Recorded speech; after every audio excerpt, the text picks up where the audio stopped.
Edgar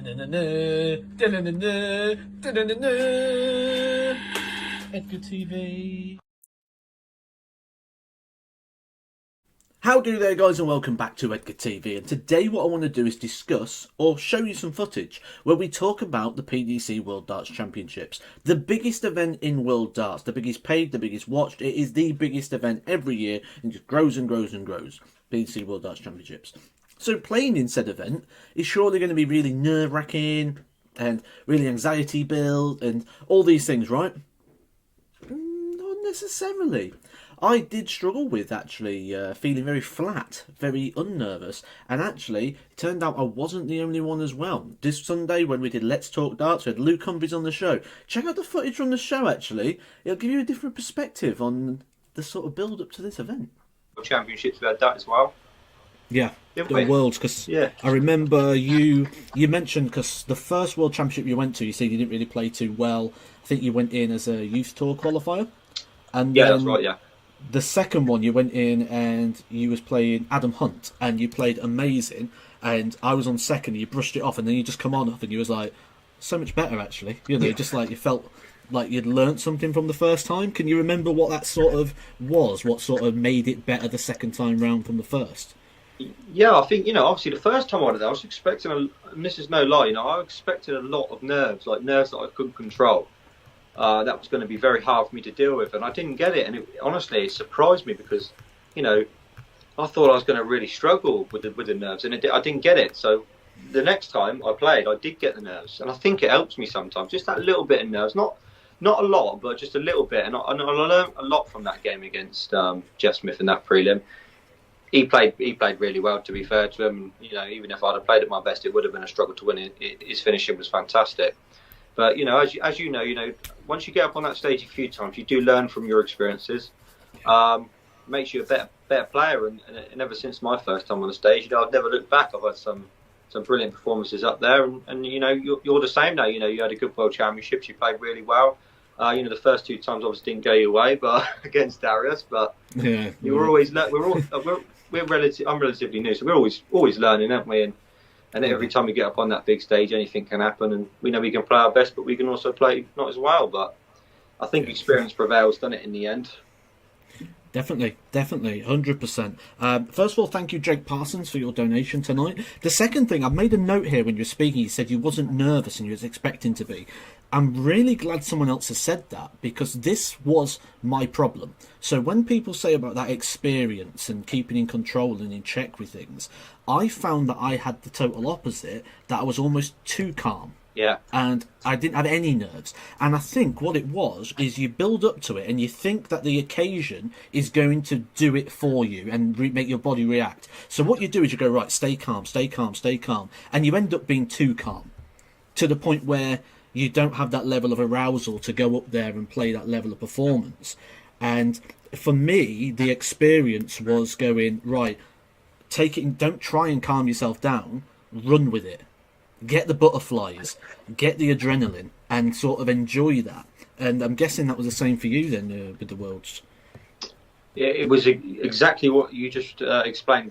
Was what I experienced. Obviously, the night before, I was very, very nervous. I was, thinking about obviously what could happen, hoping everything. As you do sometimes the night before, you plan what's going to happen in your head and what you hope will happen. And I was really nervous the night before. Then I woke up in the morning and I was still nervy, because you're excited. It's an excited, nervous sort of feeling. And then, as the day went on, the less nervous I got. And, 5 minutes before, then all of a sudden I felt, right, well, now I can't feel the nerves. But why are they not here? I thought I would. I was obviously in my mind planning that was going to happen and how to get over it. And it just never come. And I can't really put my finger on as to why it happened, but it did. It's strange because in my mind, I thought I was going to be really nervous. Yeah. I won't lie. I thought I was going to be, like I just said, so nervous I wouldn't be able to cope. Because it's a big deal, isn't it? Being up on a big stage in front, 3,500 people. Knowing you're going to be on TV, it's a big occasion. But I think that was the most calmest I've ever been in my life, and maybe that had to do with something along the lines of being.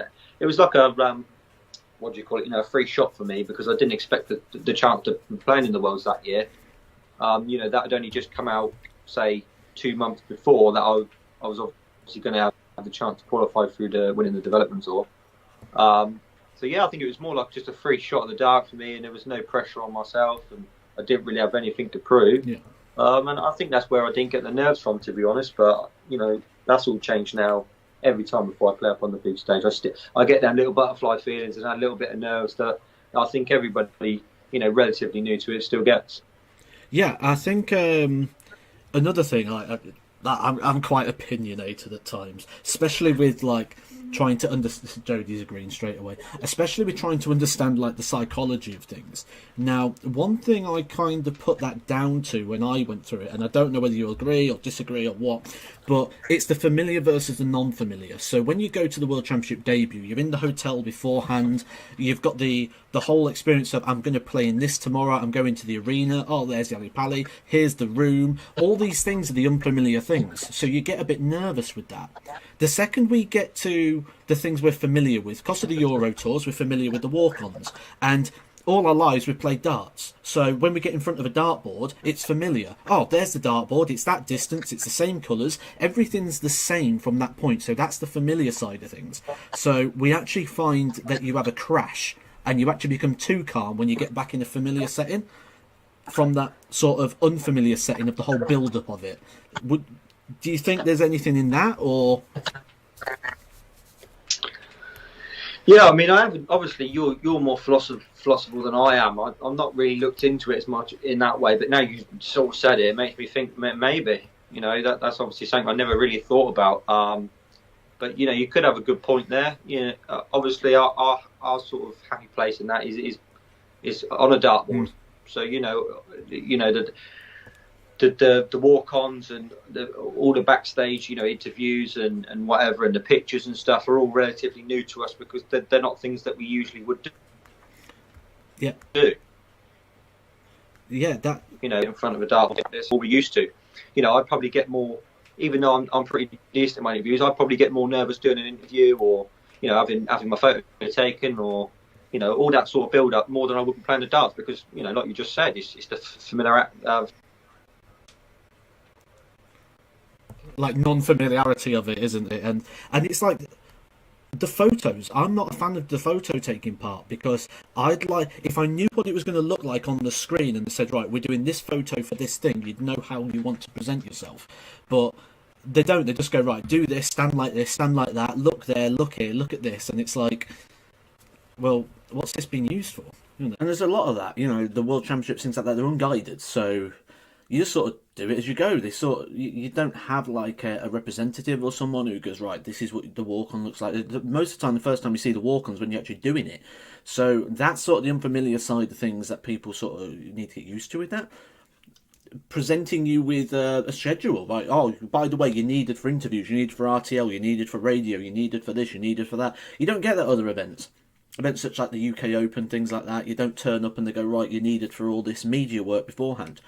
Photos, like we touched on in there, right, you need to stand here and do this. It's like, well, where's this photo being used? If I knew what the photo was going to look like, oh, this is the graphic that we're going to put on TV at this time.